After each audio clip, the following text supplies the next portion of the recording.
abrupt stream. I was gonna stream this at like 6 or 7 tonight, but it released early. They knew I wouldn't be home, so they gave it out. No, I don't know what they did, but it's early. Make sure we're all good to go. Live voice. The house might be a little louder today because I wasn't really prepared for this, but we should be good. Oh, and I did want to show off something. It was discovered that the More Options was released. Oh no, there's another one. There's another locked one, but one of them was revealed, which is the cast, which has all the characters and where they fall on the clown to horse gender spectrum. And Hero Clown Sonas, which keeps track of them. Okay. Witnesses. Oh, these people get names. Boaters. Nintendo. Hardbody. Goodyear.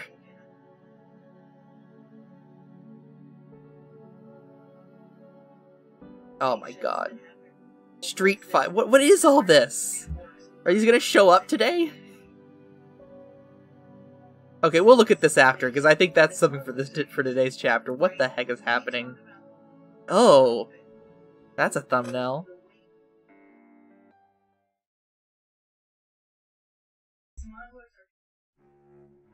Stuck pig.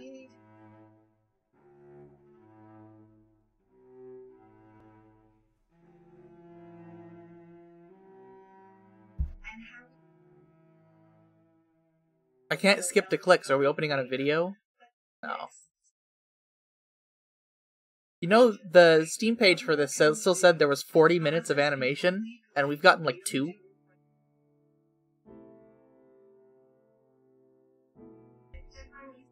You couldn't go back to Abby's house after your second and third cop murders of the year, and Abby couldn't exactly stay where she was either. Police would surely be knocking on her door again soon, especially considering it was her Bentley which was used to ram the car of the slain officers. So, you rented an Airbnb close to your old restaurant and walked there once it was dark. We haven't seen the scene of them sitting by the pool yet, though. Do they go back? Abby drove to meet you at the house, which is where you're all staying now until you think of a better plan. Oh no, they're still at the house. Okay. Oh no, this is the hand place. Okay. This footage is showing up everywhere. Everywhere I look. It's so surreal. How did we even get here, Z? We got here because these shitheads don't know when to stop pushing it. I know that footage makes it look like I'm just icing these cops like a hardened criminal, but can I just remind everybody that it's only started because a cop almost murdered me in cold blood? I was just defending myself that night. That's all I was doing yesterday, too. I was defending Purse, too, because he didn't do shit. Well, I mean, aside from helping us rip off your parents, but that's a victimless crime anyway. Yeah, you're right.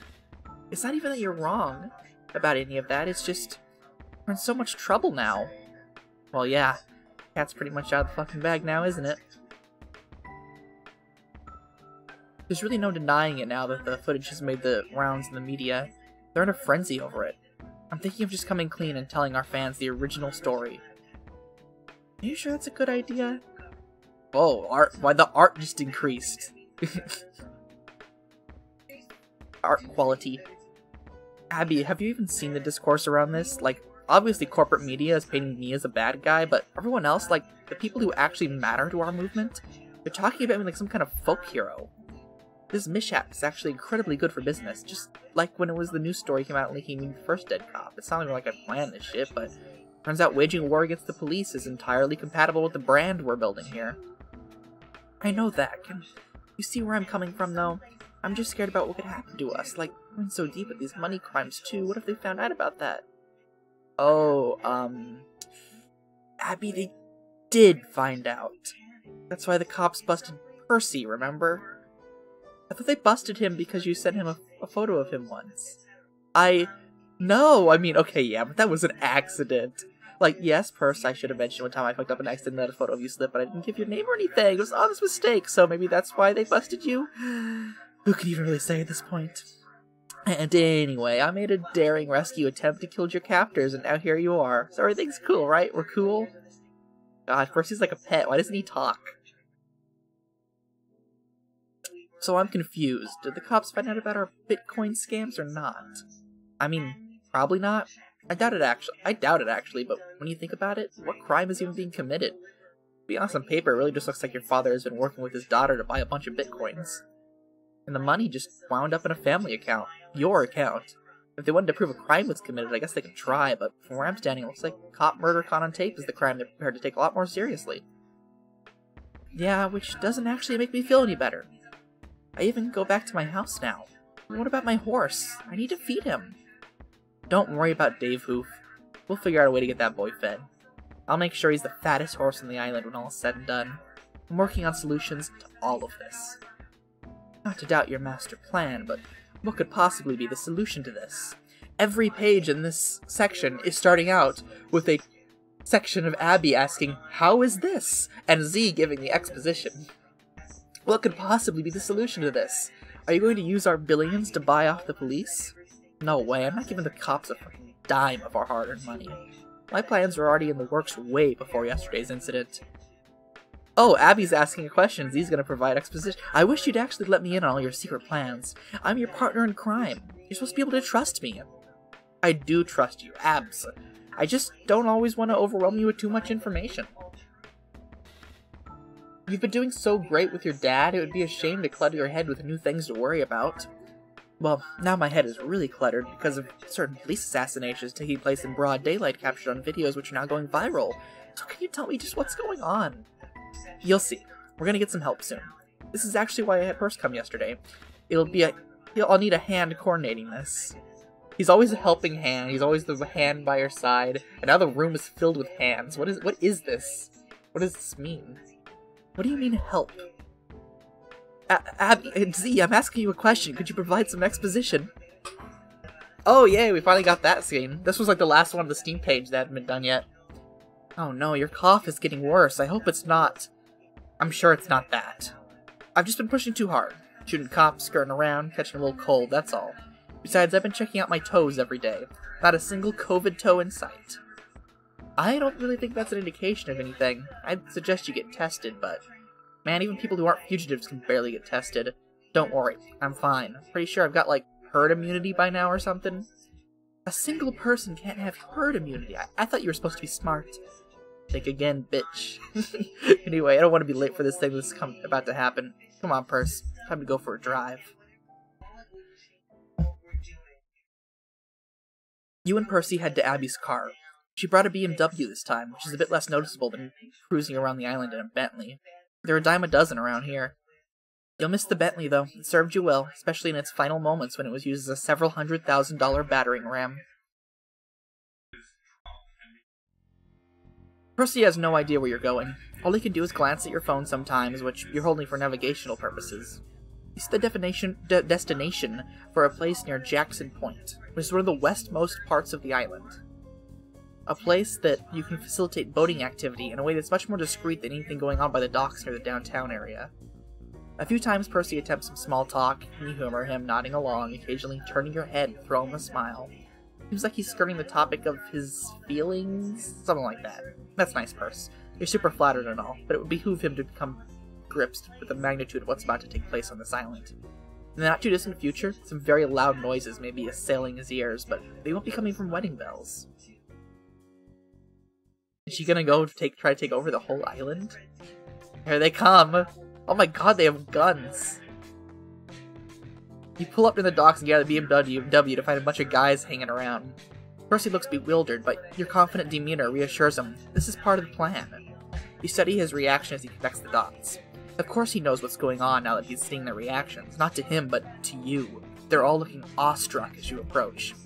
He must realize these are the guys you invited to the island just like him. But they didn't come by ferry. They arranged their own transport, via privately owned boats. You say nothing for a moment, taking it all in. You bask in the hushed reverence. Their disposition is becoming quite familiar to you. Just another bunch of simps for your collection. Ones with completely different utility than Percy. Ones that aren't nearly as soft. You begin eyeing some of the hardware they brought. They came well equipped, just as instructed. These plans were in the works all week, and some of these boats took well over a day of sailing to get here. As you assess your new recruits, you can feel Percy fidgeting to your side. Clearly he wants some answers. He's wondering why you didn't tell him about this earlier. I'm telling you about it now, aren't I? He obviously can't dispute— Why doesn't Percy get to talk? He obviously can't dispute that, but his body language is still unsatisfied. That's fine. Now's precisely the right time to debrief him so he knows how he fits into the plan. Sorry, Percy, this was top secret stuff. We were so busy with our financing operations, which were much more important. I've been back-channeling with some of our most dedicated followers. One's in it for the long haul. Guys like you know. I asked guys with boats to rally other guys pretty close by. They organize low-key trips here to the west side. No ferries, no downtown action, no heat from cops. He's clearly grappling with the behind-the-scenes logistics of this, the who's, the where's, the whens. Some of these boats are from the Massachusetts coast, a few from Long Island. We got sailors here from all up and down the east seaboard, actually. Last I checked with the guys on point, we had almost 20 boats headed here, but there might have been more headed since. You wouldn't believe how psyched these guys were to get the invite. Well, maybe you would. They're good people. Just a bunch of dedicated, hard-working Jubilites, ready and willing to step up and do some crazy shit. Percy looks overwhelmed.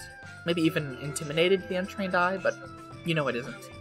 You can tell exactly what that look is.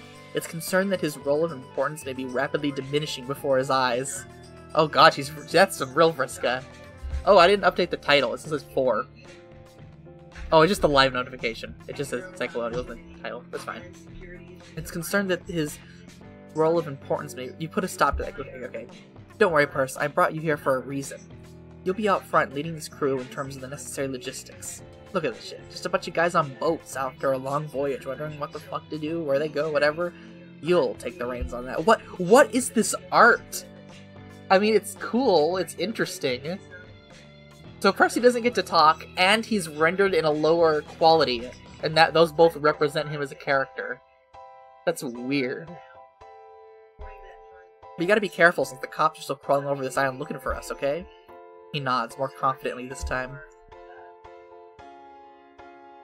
Oh my god. Oh my god. What the fuck do you think this is? Gathering fucking juggalos? Well, it isn't. Not yet, at least. Don't worry. There'll be a time and a place to wear the paint. But for now, you play it straight. Plain cool clothes, plain faces. You're all just a bunch of average locals. Understood? I booked you all a bunch of Airbnbs, so make yourself comfortable. I don't see how much of a reason you should be making plans to honor your checkout dates, if you know what I mean. We're digging the fuck in. Everybody cool with that? First, make sure all these guys get ready to wherever they need to go. Ubers, taxis, rent some vans, jack some cars, however you want to do it. Counting on you, man. Now everybody get moving.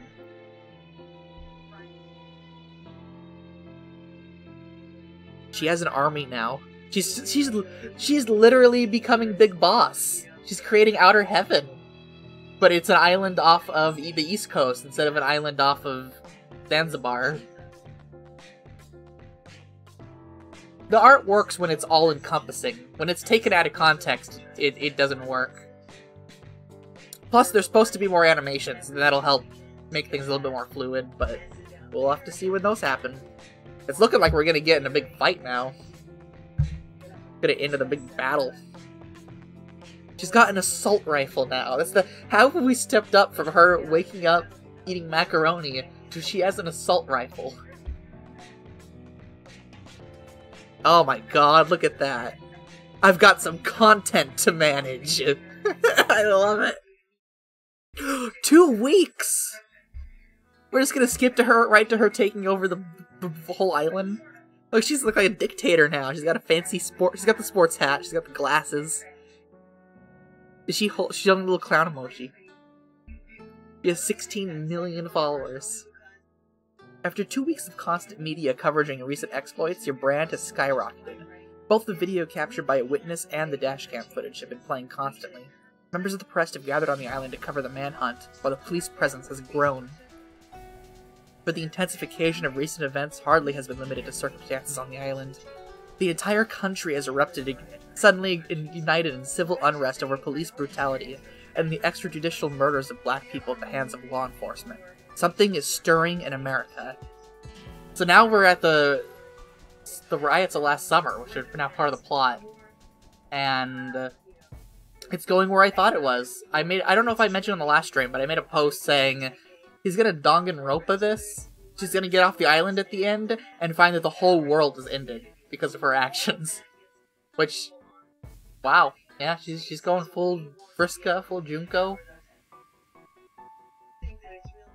It's as if the more comfortable parts of the nation decided to finally wake up to the fact they've been living in a police state for longer than most previously cared to admit.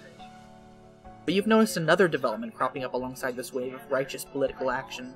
Leeching off the roiling energy of the nation, Jubilites have begun their own gatherings in huge numbers. Oh my god. At first, no one thinks much of another few gangs of painted buffoons slipped in between the garish Trump motorcades and doomed boat parades, but before you know it, you can barely point a camera anywhere without televising another preposterous gaggle of circus riffraff clowned up behind their masks. Certainly too many clowns for the comfort of corporate media, but if you're being honest, maybe too many for yours as well. You begin to wonder what you've unleashed upon the nation. Quickly, social media seemed to realize that this was a different flavor of political action. The sheer number of clowns with guns roaming the streets are making the people with all the money and power very nervous. Like maybe the usual methods of media propaganda aimed at subduing these movements won't work on this crowd. There is a sense that once the clowns are out of the barn, closing the door won't do much good. And maybe there's something to it. As the police escalated their violent brutality and retaliation to the unrest, the Jubilites seized upon the chaos. Once they saw it was possible to drive police out of an area by force, they grew bolder in their aggression. No longer were your clowns an aimless gathering of oddities, a sideshow of loitering farciers. They were hijacking the political atmosphere toward their own objective, and in turn, yours. Your detractors got a lot of airtime vilifying your followers, perverting a righteous social movement, and you find it hard to disagree with the point, but neither the slander from bad faith corporate shills nor the legitimate criticism from genuine activists ever seemed to stick. The spectacle of it drew even more people in, who would begin wearing the paint, and the more painted faces showed up, the more your movement appeared to stake its claim as a force entirely distinct from the origins of the civil unrest. A force now taking the momentum of your once modest social media campaign and flooring it. And now it looks like police precincts everywhere may start falling like dominoes, and you'll see no reason to tell your people to take your huge floppy shoes off the gas pedal. Whoa, that's some hussy art. There's the clown girl. But you can't put too much focus on what's happening around the country, because there's way too much happening locally you need to deal with. You've been ordering your new recruits to take care of business here on the island while you're forced into hiding. You have a team dedicated to making sure Abby's horse stays fed, for instance. With the help of Percy, an infrastructure of local Jubilite activities beginning to emerge, which can operate somewhat autonomously from your direct supervision. Your inner circle, directly overseeing this infrastructure, has begun calling itself Ring 3. Is that a Phase 3 reference? Being able to delegate important stuff is good news, considering your health has been in the decline. After showing symptoms of COVID-19, you decide to self-quarantine in the Airbnb. What? Z has COVID now? Abby and Percy rented another one across town while trying to stay out of view. You hold down the fort all by yourself. You have plenty of time alone to plot and scheme in your own coughing fits and fevered visions. Admittedly, this is not the most fun you've had during your brand's rise to international notoriety. The carefree days of drinking expensive wine at Abby's house while in perfect health and bullshitting about gender are starting to feel like a distant memory. But the administrative needs of your movement don't take a break just because you get sick. The show must go on. Since that day, you went with Percy to meet the first few recruits fresh off their boats. Thousands of additional Jubilites have infiltrated the island using the same method. Boats arrive at the western docks, usually at night. They unload and head back to the mainland for more, while the new recruits settle in wherever they can. Airbnbs and campsites mostly, while some continue living on their boats and others break into empty summer homes. The fact that thousands of radicalized, plainclothes clowns are now covertly occupying this island is the basis for the next series of operations you're planning. To the untrained eye, your schematics appear to be a total madness, but as you assure yourself quite frequently, it is anything but. As far as you're concerned, your name could belong with the greatest tacticians of history someday, but only if you can maintain your focus and see this through. Which, you must admit, has been pretty difficult with this illness ravaging your body and mind, and with these damned visions getting more...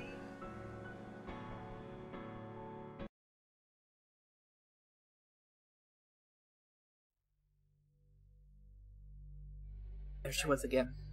At least you'd think that was her. It's always hard to be sure when it's happening in your peripheral vision. Or the periphery of your imagination, I guess. Strange that you've been seeing her more often than him lately. He was never far from your disturbed hallucinations for obvious reasons.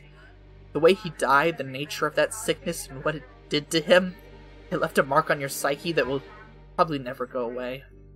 But her? You just had a falling out and never spoke again.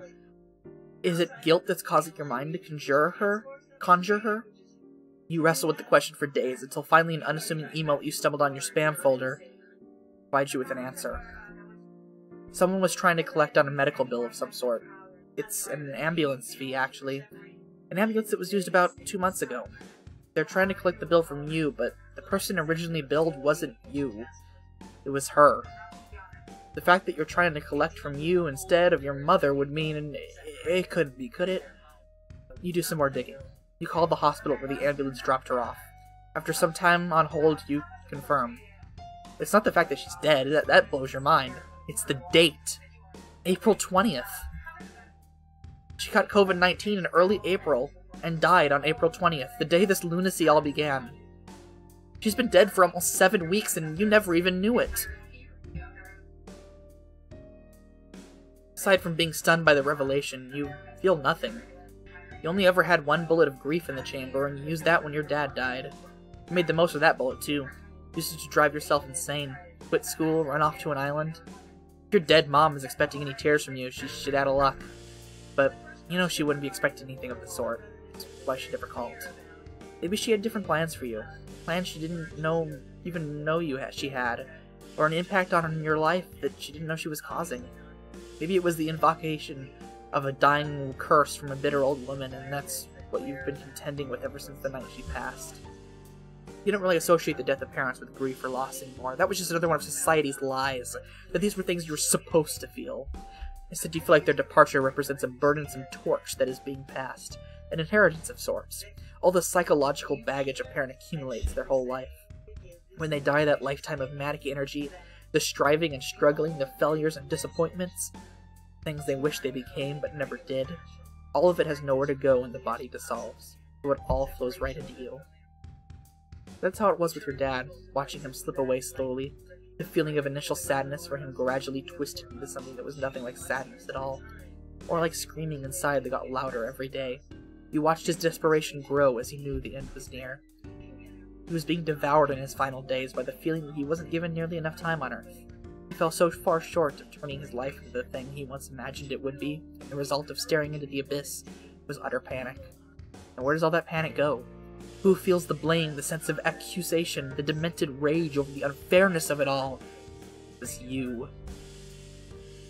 Your true inheritance is this tortured understanding, an implied contract since the day of your birth, that you will be all that remains of his legacy. Now that it's up to you to bring a meaning through familiar continuity into a life that he just went to painful lengths to make clear he barely even considered worth living himself. But you had no intention of honoring that inheritance. The contract was worthless, partly because you never agreed to it, but more importantly, you gained disturbing insight into the author in the process of watching him die. You didn't lose respect for him, it was somehow worse than that. You began to question his agency as a human being, questioned his humanity itself. As the sickness tore away at him, it took little bits of his mind along the way. Your father's intellect and personality were being dismantled in such alarming ways you began to wonder if you even knew what a human being was anymore. But you don't really wonder anymore, you think you simply understand now. A person is a phenomenal illusion, carefully held together by healthy neurons which once disrupted appear as a series of hellish algorithms firing the wrong way all the time, for the express purpose of creating horror in all those who believed they loved him. They believed they loved him because they believed he was real, not merely a jumble of algorithmic insanity which just happened to be executing in a proper sequential order most of the time. Is that what you are too? A bunch of psychotic, inhuman algorithms firing until you get everyone who joins your movement gets killed, or if your algorithms aren't quite satisfied with that, until you rip apart this country apart and get everyone killed? Wow, JPEG crust to signify psychological trauma. That's a new one. That's great. The coughing fits are heavier now, more frequent. You know this must be her influence. It makes no sense in any scientific way, but you can just feel it. Her ghostly hand closing around your throat. Your dad's curse was bestowing existential insanity upon you. The burden of striving for the American dream, which cracked your brain and sent you running away for good. Your mom never forgave you for it, so her dying curse is this disease. The same one that claimed her, and you know how she thinks. Why shouldn't you have to suffer the same way she did? COVID-19 is highly contagious. You wonder if anyone's yet realized it can be transmitted psychically by a vengeful spirit. It's probably time to throw in the towel. Stop all this running and hiding and turn yourself over to the cops before you endanger anyone else. Sure, you disappoint a lot of people that way. Millions who have become deeply invested in your defiance of this brutal, imperialistic police state. But the disappointment resulting from letting them all down would be a blessing at this point, relative to the scale of damage that the misfires of your algorithmic insanity could be capable of. Or maybe you don't even need to turn yourself in. Maybe the fact that your mom is trying to kill you here and now is your final act of mercy for you and everyone else. Maybe it'll just knock you off before you even get your chance to realize your full destructive potential. Go ahead, you bitch. This is what you wanted, isn't it, Mom? So go ahead and drag me into the grave with you already. Ding dong. You hear the doorbell ring. Who the fuck could that be? Oh, it's Percy. He's just dropping off your supplies for the day. You really need to calm down. This disease has obviously been making you paranoid. Clearly no reason to worry about... First, were you followed? No, don't look off. Get in here, quick. They were telling you, look at this. Fucking surrounded. Must be the entire precinct out there. First, you can't be this sloppy. You fucked it all up. Okay, I'm sorry. This isn't your fault. I probably should have had a different guy bringing you stuff, but you were already on their radar. Just kept pulling you deeper into hot water, don't I? Well, don't worry. I'll get you out of this. I'll get us both out. All I need to do is accelerate the plan a bit. Percy's face seems to ask the question. Plan? It was inevitable anyway. Not just here. Everywhere in the country, apparently. These fuckers have a lot of blood on their hands. Their crimes are finally catching up to them. Oh my god. She has sent skull emoji, police emoji to all of Ring 3.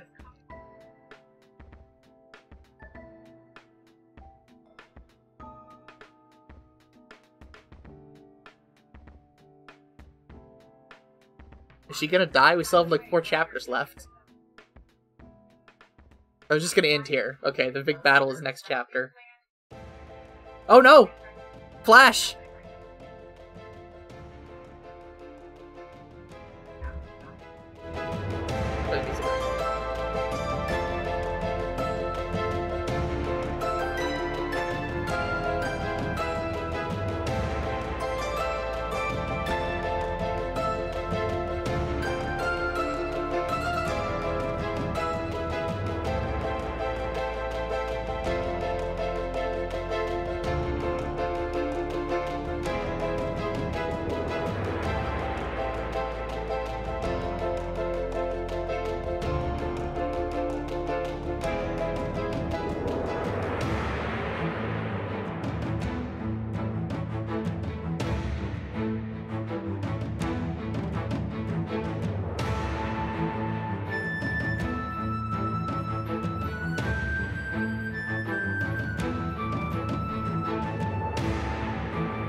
The image editing is good.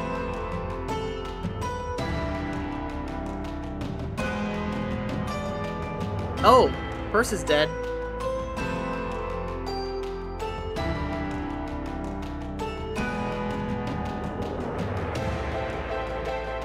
Oh, wow. How long has it been since we've seen a strife with a fun background like that?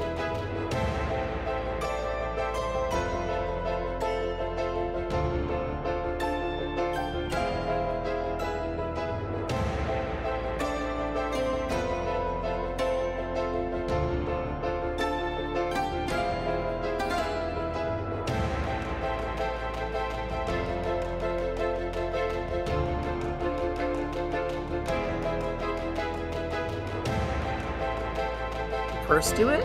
Yeah!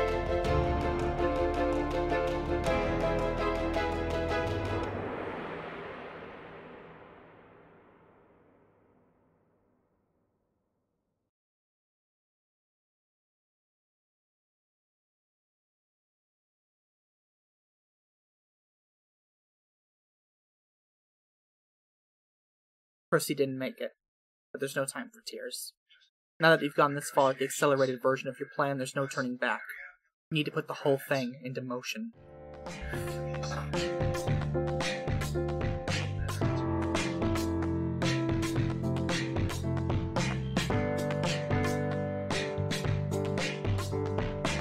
With the execution of this command, hundreds of Jubilite teams spring into action, guys crawling out of the woodwork at almost every well-populated location on the island. But none of these guys are armed. In fact, none of them look remarkable in any way. They could all be easily mistaken for locals, and they will be. You assiduously planned false flag operation has begun. Anyone who looked at just one of the viral videos showing your plain-cloaked Jubilites lurching out of their homes, grabbing their necks and choking as they collapse to their lawns and driveway asphalt might think the performance looked a little fishy. But you planted so many of these guys in so many places, all staging this performance at the exact same time, resulting in many pieces of independent footage. The full breadth of such content spreading rapidly across social media begins to have an alarming effect. You guys have guys harvesting all the footage that comes in, searching out the best stuff, the most gripping, scariest portrayals of an invisible airborne agent cutting down the locals on Nantucket Island right outside their homes, and releasing the content strategically to optimize the proliferated shock. Then come a few other touches, which requires no effort or planning at all. Real panic. Not from your guys, but from the true locals who start catching on to what's happening. Actual people screaming in the backgrounds of your footage near the pretend bodies, running away, getting into cars, peeling down residential roads. The panic isn't just good for optics. It's the entire purpose of this charade. Nobody gets hurt. They all just get out. The panic begins with a trickle, but once the media starts running the footage, it turns into a flood, creating a stampede of people trying to leave the island all at once. Ordinarily, it would be irresponsible, you think. It would be if you didn't already have a transportation plan ready to go, which, of course you do. If there's one thing you and your simp army are short on, it's boats. All the boats that brought them here, plus a whole lot more which were idle in the ports waiting to be repurposed, were at the ready for the surge of frightened locals. Your teams take charge, yelling at the crowds which way to go. They load, cast off, and they drop them off at the mainland. Then empty boats will just return around and head back for more. The whole fleet will keep at it all night long if needed, so the island holds no one who wants to leave. As chaos swirls around the media in response to this attack, there are real questions about what actually happened, even as everyone flees in desperation just to be safe. Questions about who was responsible for the attack, whether it was even real, and why approximately 40 police officers were slaughtered in a shootout just as the attack began. She's doing it, so she's getting every normal person off the island. She's really making Outer Haven. And the talking heads of corporate media will surely spin as they always do, but this is a narrative for you to control. Not through your dispatch team's false flags or leaked footage. As the leader of the Jubilite movement, this is something you need to address personally. It's too important to let it wait. You fight through the pain of the gunshot wound and the shortness of breath caused by the virus, and begin streaming to your fans right away. You announce to the world that federal authorities appear to have deployed a vicious biochemical attack intended to target you and the members of your movement, which have been organizing on this island. They've seen how dangerous the Jubilites have been to the stability of state and corporate power, and they decide to crush the opposition at its source. But you and your most loyal supporters survived, retreating into shelters until the attack subsides. You go on to urge any civilians who haven't evacuated yet to leave for their own safety. You seize upon the moment to swear vengeance on the state, which committed this atrocity, to continue escalating the many pockets of insurgency already boiling across the country. No reason to waste an opportunity to continue taking the fight to them. Over the last week of riots, you've seen the state power bleed, and as long as there's blood in the water, you might as well release your sharks. Fighting for air makes the transmission difficult. At first you curse your luck again, wondering if it's even possible to have contracted the disease at a worse time, but as you desperately cough out your angry statement to the world, you realize it's a nice touch. It helps sell the idea that you just survived a biochemical attack. Once you recover, if you recover, you'll tell Abby that you couldn't have scripted it even better if you tried. But you can't call her to brag about the bleeding of the stuffed pig that is the United States of America just yet. There's your own bleeding to attend to. And that of fallen comrades.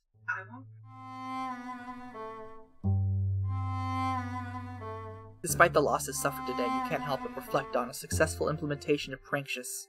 This has all been.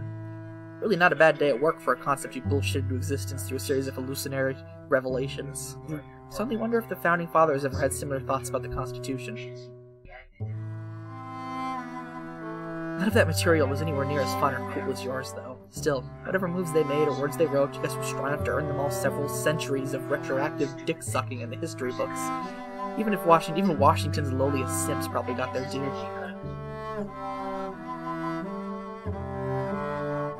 And yours will too.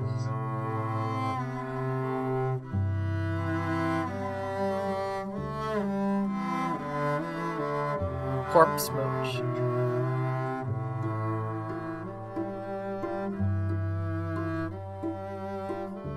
Rest in peace, loyal simp.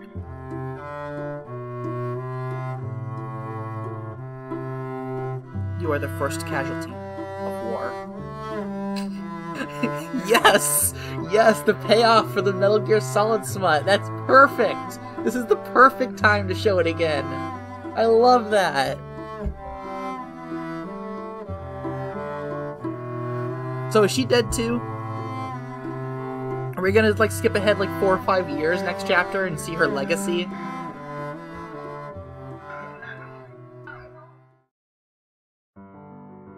That's it. We'll find out in 2 weeks. Because there's not one next week. That was the cliffhanger. Yeah. We're over halfway through now. There's a week off, and then there's 2 more regular chapters. And then we go into the special finale, where there's an episode on 413 and an episode on 420.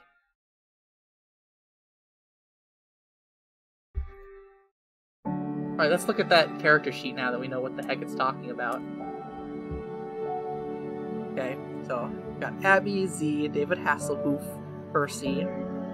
There's the Clown Sonas, Bertrand, Hazel, Gulliver Murrays. There's the Boaters.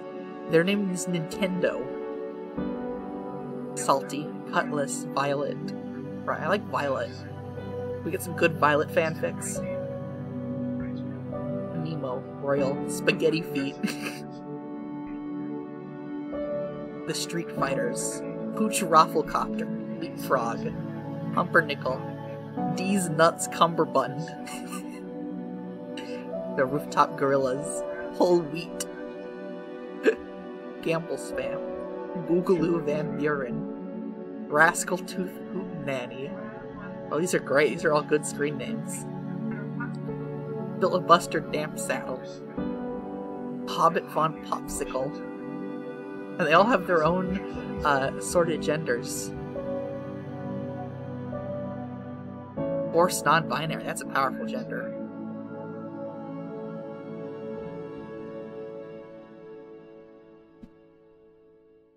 So there's still a locked thing. The shop. 4 fans got it? 4 fans got the oh my god. Oh. Okay, hold on. Let's bring this up. Look at this. Popular Korean music. Oh my god. $50 for the Fashion Girl hoodie. The diamonds, Z. And then a logo tee. That's great. I didn't know 4 fans would get it. Are they gonna do a forge? Why haven't they hit me up? 4 fans, let me do Psycholonials art. Alright, I'll see you all in 2 weeks then. Wow. Glad I got to play this before work. I would have had to wait all night for this. I really wanted to dye a diamond shirt. Okay. What else can I say? Like, people like when I give weird background. There's an extended scene on Z talking about her father dying. It sounds like it lines up with, and I won't get too into detail, but it's used as a plot point in fanfics I've read, so it's kind of public knowledge that Huzzy's father died in 2015, which was the same time all the drama happened that Z might be based off of. So that all lines up right. If her mom got COVID a week before 420, that was on 4/13, Homestuck Day. And, wow. That flash and what after it felt more Homestuck than anything in years. Like, that was crazy. Imagine if my ex saw me playing this. He got upset when I played, They Came From a Communist Planet. This is a whole other level.